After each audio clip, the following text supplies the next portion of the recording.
See the rhetoric that blames immigrants, whether they're Polish or At a candlelit vigil in Harlow, a mixture of anger and grief. As people, as human beings, and it's to be welcomed that our culture... Some here knew DARIUSZ, most just wanted to express their sorrow at his killing. The 40-year-old from Poland worked in a local meat processing plant, just like his mother. On Wednesday, the Polish ambassador to Britain joined the local member of parliament at this makeshift memorial.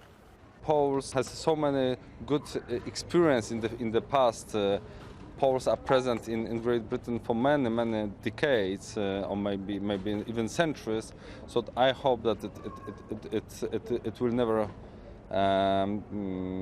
happen in the future. Police say this was apparently an unprovoked attack in which 2 Polish men were knocked unconscious outside these shops on Saturday.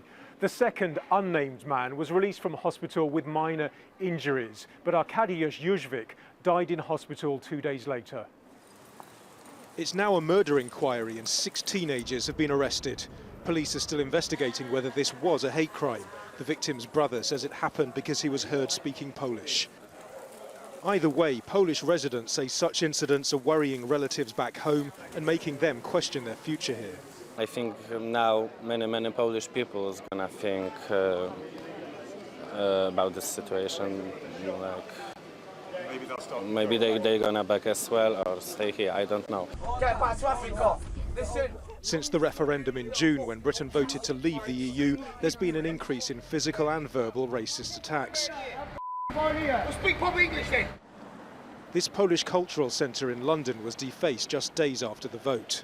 The vast majority of people who voted to leave the EU did for noble reasons. They're a very small minority, and I stress that these kind of awful things are done by a minority, is being used by people who come from the sewers. Show them how to be... For now, the government's saying the millions of EU citizens working in Britain can stay, but their status is up for negotiation if or when Brexit does happen. Another reason for people just like DARIUSZ to worry about their future. Nadim, Al Jazeera, Harlow in southeast England.